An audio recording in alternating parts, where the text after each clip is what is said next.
Jeffrey the Greek with me now. Not a lot of college football going on this weekend, Jeffrey. Yeah, it's kind of bittersweet. You got the Army Navy game, which is amazing tradition, but that's it. I was just saying to Kurt, my podcast partner, yesterday, to a certain degree, though, it's nice to have a little, exhale for 2 or 3 weeks here before we dial it back up for the bowls and the championship games. Yeah, I'm trust me, I am more than grateful for the break that there has been on this end. Indiana did finally announce officially their new hire at OC yesterday. Walt Bell, a very benign hire, I guess I would call it. Lukewarm reception and not what you want. You kind of want to make a splash, but I don't know that they were able to make that happen. Obviously, this is where they are. Your thoughts on that hire, by the way? I'm probably in tune with Hoosier fans on that. I feel like what people expect or what they think is something flashy, probably from somebody that's been in the lower levels, the old school D1 AA, FCS level or something like that, where somebody brings in something innovative. So when you don't get that and you wind up getting, I don't mean this to discredit Walt Bell, but somewhat of a washed up older, play caller, it leaves a little bit to be desired. Now, the one thing I would say is that every now and then, one person's trash winds up being another person's treasure. We don't always know exactly what has happened in the background with some of these play callers. A couple injuries here and there, a quarterback that didn't pan out. Suddenly a entire, offensive system can come crashing down pretty quick. You go to a different area, you have a nice match between the play caller and the quarterback. Next thing you know, you're putting 35 points a game on the board. So who knows how all these work out? You got to give them a chance. But yeah, I was kind of surprised by it too. Well, not only that, and the worst thing that has happened, though, is the decommitment of Josh Hoover at quarterback for Indiana. This is just a kid I thought that was really going to be – I thought he was going to be the future for Indiana. A lot of people, or most people, think that McCullough is, but there's just something about him that I'm like, man, I think he's going to be something special. But he decommits from Indiana, and 10 minutes later, he was committed to TCU. So that had been Sonny Dykes took over. Was it just 2 weeks prior to that? So I was just wondering why he wasn't getting more offers than he was, because I'm watching him. He's just damn good. And other people knew that. Sonny Dykes knew it. So he must have really started beating that drum. And now he's going to stay home. His family can watch him play. He's going to stay in Texas. Probably wouldn't be surprised if there was a nice little NIL deal set up. I don't know if Sonny could have gotten that done that quick. But speaking of that, how about this Texas NIL deal for the offensive linemen? $50,000 for all scholarship offensive linemen. And I've been talking about this.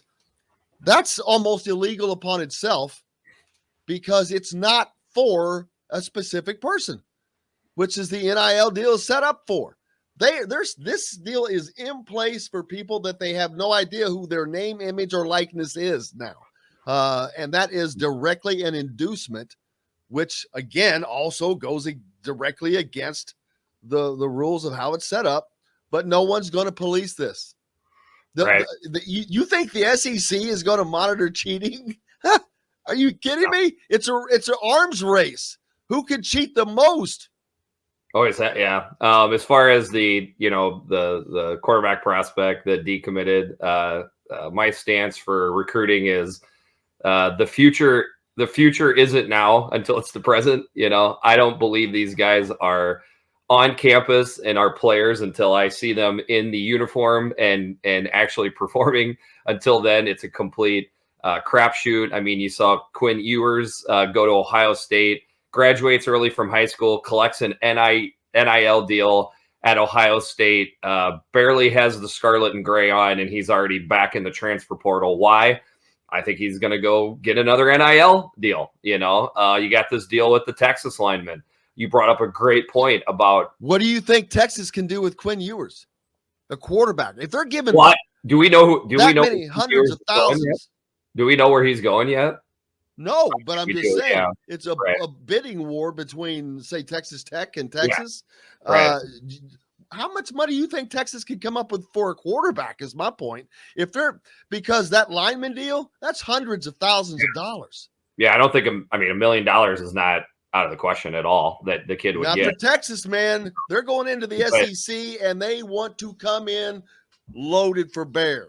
Yeah, I mean, you pool together 10 boosters, guys that made money off oil or whatever. $1 million pooled together between them guys is probably in their socks. They'll do that easy.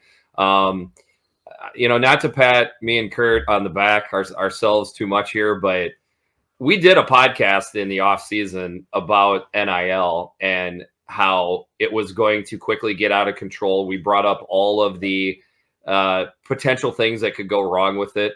Many of them are happening now.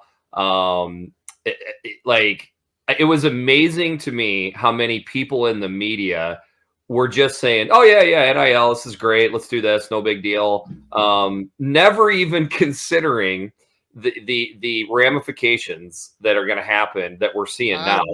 I said it was going to ruin college sports, and it's just going to happen a hell of a lot faster than I thought is all. Because the NIL deals, they haven't hit yet. They haven't really. It's like before you came on, I was talking about it, and I said it's like a tsunami right now. It's how it sucks the water out. That's like one of the telltale signs of it's a tsunami when it sucks all the water out off the beach. That's where we are right now. The water's getting sucked out, and I'll be darned. This is kind of different. Yep. And then all of a sudden, that wave's going to come in, and it's going to wipe college sports out. And I don't know what it's going to turn into. Yeah, I mean, I don't think it's going to be anything fun.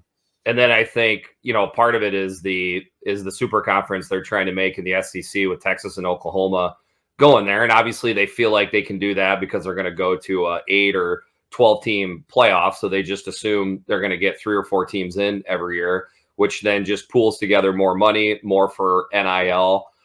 It was comical to me to listen to people say, I think NIL will give a chance for the medium and smaller programs to be able to compete with the big boys. And we said on the podcast, you dummies, everything that they try to do is always going to favor the blue bloods and, the bigger programs. And NIL is going to do the same thing.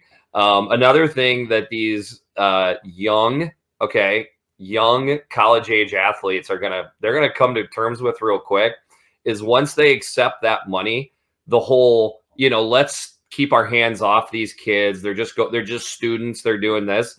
That shit's out the door. Oops. I don't know if I'm saying that stuff's out the door. Okay. Because once you start making more money than 90% of the fans that are in the stands, they're going to turn on you, and they're not going to feel sorry for you anymore. And that's the way it's going to be.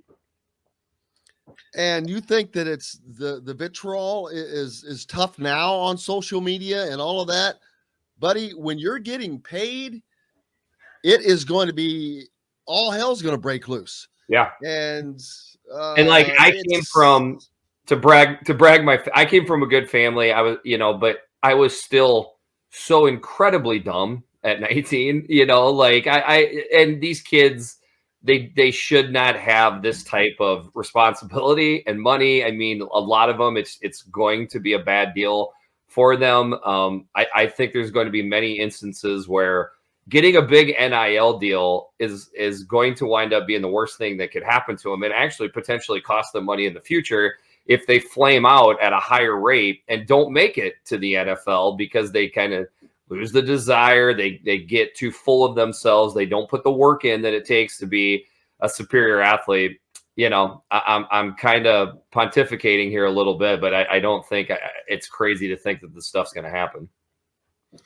Let's see. Ross says he saw where Coach Walt Bell's introductory press conference is Sunday at 10:30 a.m. in the basement of Simon Scott Assembly Hall.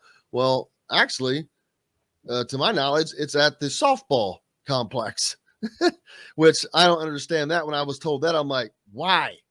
But the timing is because IU has a basketball game at noon that day. So Gotcha. that's why the time. They know that the media is going to be there, and that's when they're going to do that. But if it's changed to the basement, I would prefer that, to be honest with you. That's a trip that I don't have to make to the softball complex. Well, if it does start in the basement, that's fitting because that's where he's starting with this offense for where it ranked in the Big Ten. So there's only one way to go. You're not lying, man. Let's getting back to the hire. The reception here in Bloomington, or not Bloomington, for everywhere. I've been calling it lukewarm. Yeah. Been a very lukewarm, benign reception. A lot of people that are underwhelmed. I'm reserving judgment because I've got nothing to judge. He hasn't done anything here. And as an OC, I've seen too many OCs that were flamed out as head coaches, but were great OCs. They were horrible at a horrible place. UMass is a terrible place to play football. So I'm not going to know that I'm going to hold that against him.